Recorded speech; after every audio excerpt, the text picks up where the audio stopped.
Hello guys, in today's video I will tell you the history of Pangaea or Pangea. What is Pangaea and what is Pangea? Means it is same only, but what is Pangea? So Pangea was a supercontinent, means it was a supercontinent that existed during the late Paleozoic and early Mesozoic era. I mean, at Paleozoic and early Mesozoic era it was assembled from the earlier continental unit of Gondwana, means country.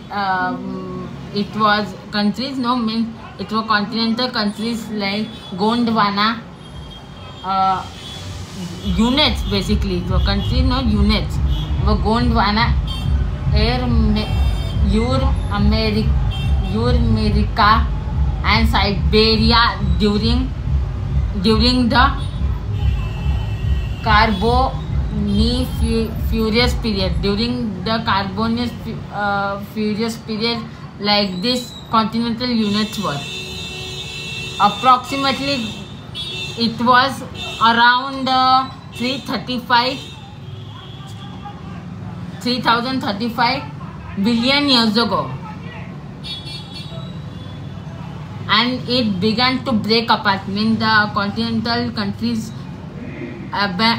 become to break apart 200 million years ago. After 200 million years ago, the countries began to be separate. At the end of the Triassic period and beginning of the Jurassic period, means dinosaurs period, Pangea was C-shaped, means it was C-shaped with bulk of its mass, means it was bulk of its mass.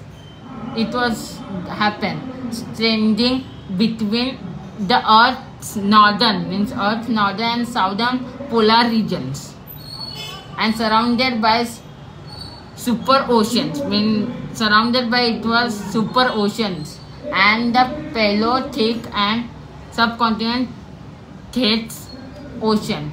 Pangea is the most recent supercontinent to have existed. It existed and was the first to be reconstructed by geologists, who study geography. So if you like the video, like, share, and if you're new to my channel, subscribe to my